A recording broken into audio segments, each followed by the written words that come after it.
O que é fariseu? Ou melhor, e o que é evangelho? Né? Já que a música é falada Evangelho de Fariseus.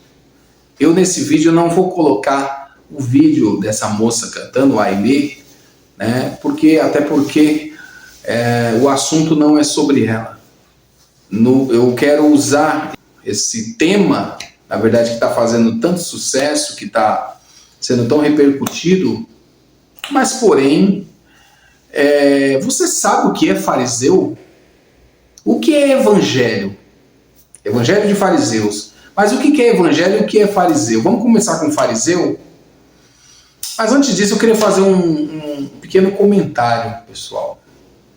Muitas vezes nós buscamos a Deus, né? Frequentamos a igreja, buscamos a Deus de uma maneira muito mística, sabe? Nós ouvimos palavras assim como fariseu, como evangelho, como Espírito Santo, e simplesmente não buscamos o significado dessas palavras. Não buscamos o significado dessas palavras, não buscamos o conhecimento profundo do que significa cada uma dessas palavras.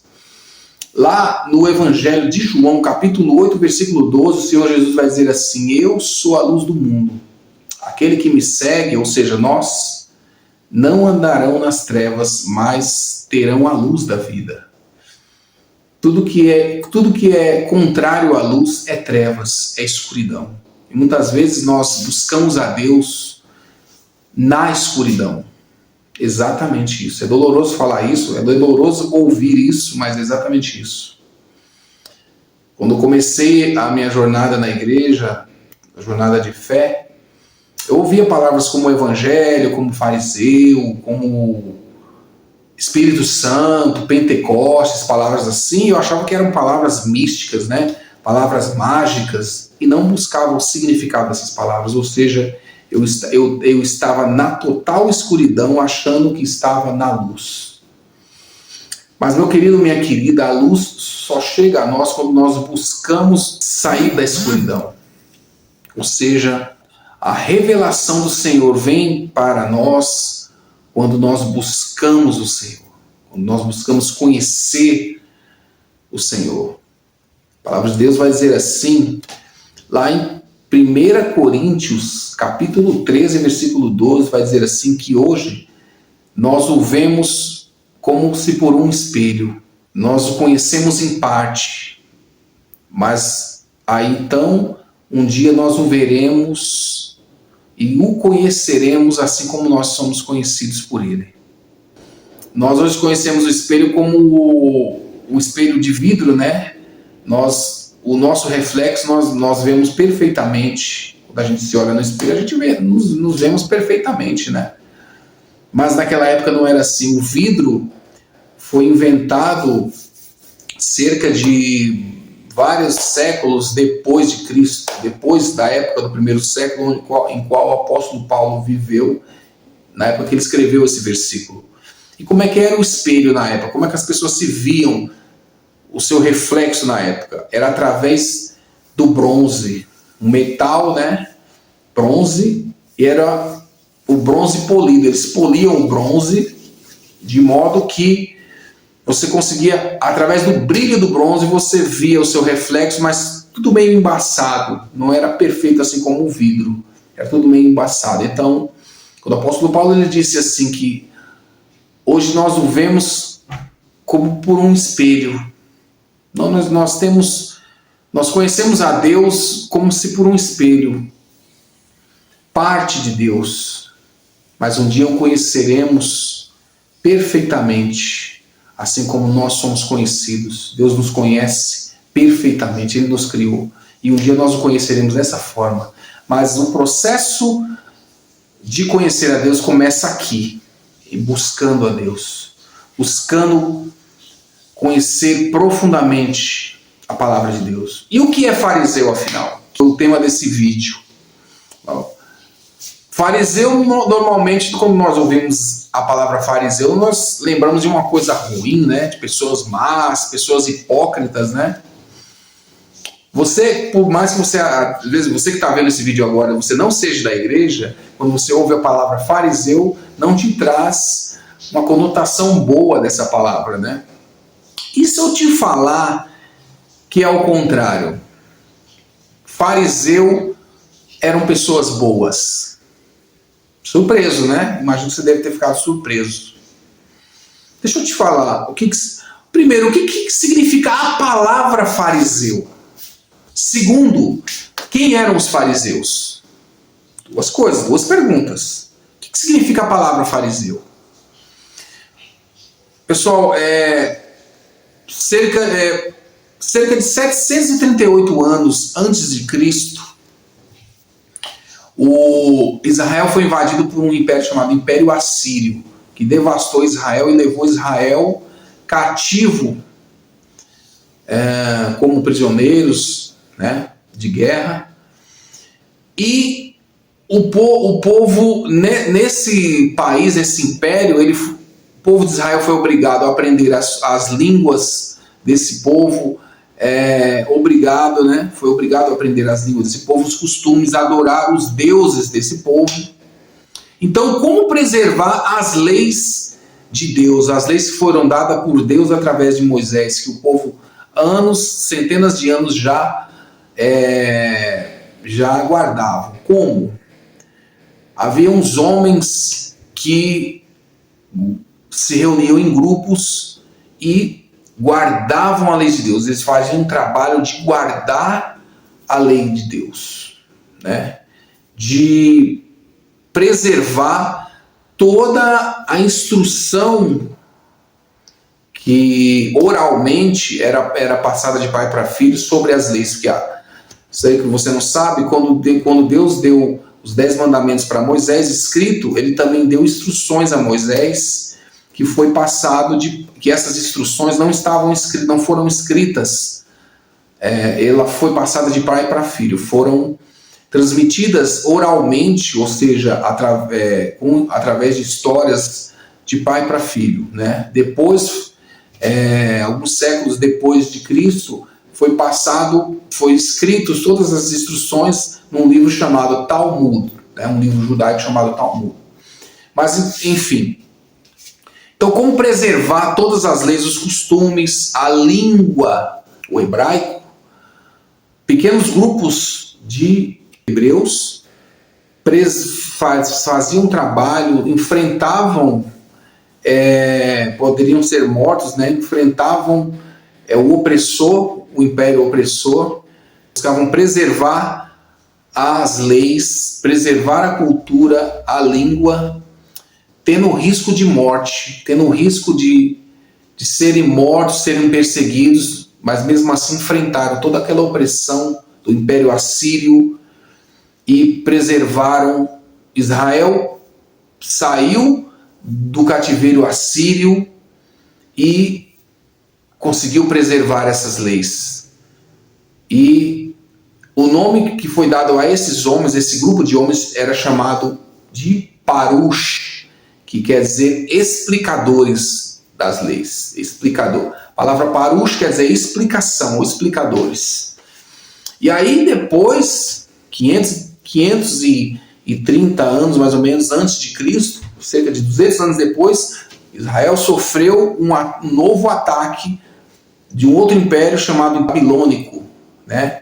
De um imperador chamado Nabucodonosor. E aconteceu a mesma coisa. Israel foi devastado, o templo foi destruído, todas as escritas foram destruídas, todos os escritos das leis foram destruídas e foram novamente levados cativo o povo para a Babilônia, outro império, também sendo obrigados a aprender uma outra língua, uma outra cultura, a adorar deuses estranhos.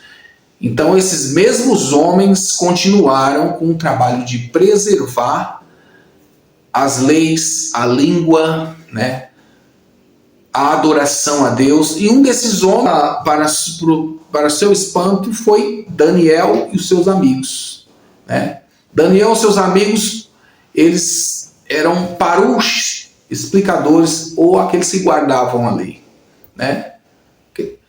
E E aí o tempo se passou, e aí Israel, mais ou menos 100 anos antes de Cristo, ele sofreu uma dominação romana, assim como todo mundo naquela época, né? Roma, ela dominou grande parte do mundo, né? E aí colocou também suas leis, a sua cultura, os seus deuses. Só que naquela época, Israel, a maioria dos sacerdotes, grande parte dos sacerdotes, se corrompeu ao Império Romano. Então, os parush, ou os explicadores, os homens que guardaram a lei de Deus, eles se apartaram do povo judeu. Assim, para não participarem de nenhuma atividade diretamente da prática judaica, assim que estava corrompida por Roma. Então, esses homens ganharam um novo nome, que de Parush começaram a se chamar Perush, ou Perushim, que quer dizer apartados, né? E assim também enfrentando opressão não só de um império que dominou seu país, assim também como seus próprios irmãos judeus. Mas mesmo assim eles enfrentaram toda essa opressão para para garantir que a lei do Senhor fosse passada de pai para filho, que não se perdesse, que a língua hebraica não se perdesse, que o costume não se perdesse, que as leis ficassem gravadas nos corações dos seus filhos e assim da sua descendência, né? Então, graças aos Parush, ou Perushim, ou os fariseus, significa a mesma coisa, ou explicadores, ou apartados, enfim, os fariseus, esse grupo de homens que com a sua vida guardaram a palavra de Deus. Aí você deve estar confuso aí, né? Você deve estar muito confuso. Pensando, mas não eram pessoas más? Eu sempre ouvi do meu pastor, sempre ouvi do meu líder, sempre ouvi que os fariseus, a palavra fariseu era sinônimo de hipocrisia. Aí eu vou te fazer outra pergunta. Quando Jesus se referiu aos fariseus, estava falando do farisaísmo, ou seja, da prática farisaica, ou estava falando daquelas pessoas, daqueles fariseus, daqueles lá? Porque Jesus não criticou só os fariseus, ele criticou também os escribas e os sacerdotes. Os escribas também tiveram uma grande importância. Porque e os documentos, a Torá? Como é que foi preservada? Como é que você acha que foi preservada os documentos da Torá? Até chegar na Bíblia que você tem hoje aí. Como é que você acha que foi preservado isso? Foram através dos escribas, homens que também deram sua vida para copiar, que naquele tempo não havia impressora, documentos e mais documentos, né?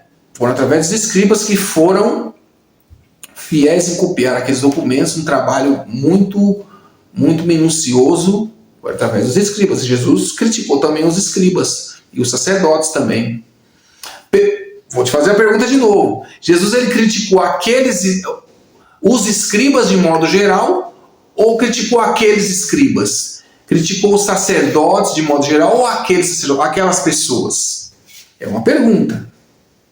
E a resposta é: criticou aqueles fariseus, aqueles escribas e aqueles sacerdotes. Isso é, não criticou o título daquelas pessoas, o que eles faziam. Aliás, ele disse para o povo, né, lá em Mateus, ele disse assim: os fariseus façam o que eles falam, mas não façam o que eles fazem. Ou seja, aquelas pessoas, o que elas falam está correto, porque elas estão falando o que está escrito na lei, mas o comportamento delas não condizem com o que elas falam. Aquelas pessoas que Jesus estava falando, a crítica era para aquelas pessoas específicas. Viu só? Então, por exemplo, essa música Evangelho dos Fariseus poderia ser escrita Evangelho dos Cristãos, não dos fariseus. Os fariseus não existem mais. nem os fariseus antes de Cristo, nem aqueles. Aliás, os fariseus não conheceram Cristo, não conheceram Jesus. Não tiveram a convicção de que Jesus era o Filho de Deus, mas nós o conhecemos. E como é que nós estamos? Que nessa música também fala de evangelho. E o que é evangelho? O que significa evangelho? O que você acha que é evangelho? Evangelho é uma palavra latina, evangelius, se não me engano, e quer dizer boa notícia. E que boa notícia é essa, se quer dizer boa notícia? Sabe qual que é essa boa notícia? Quando Jesus ele disse assim, que ordenou que lá em Marcos capítulo 16, que os seus discípulos pregassem o evangelho a toda criatura, ou seja, levassem essa boa notícia a toda criatura. Que boa notícia é essa? A boa notícia, meu querido, minha querida, é que Ele está vivo pelos séculos dos séculos. Então, meu querido, você que está vendo esse vídeo agora, às vezes numa situação que para você não há saída, Ele está vivo. Essa é a boa notícia, Ele está vivo. E aquilo que Ele disse naquela época que está escrito é verdade e vai se cumprir. Todo aquele que crê que Jesus é o Filho de Deus e no seu coração crer que Deus o ressuscitou dos mortos, será salvo. Ainda há uma chance para você.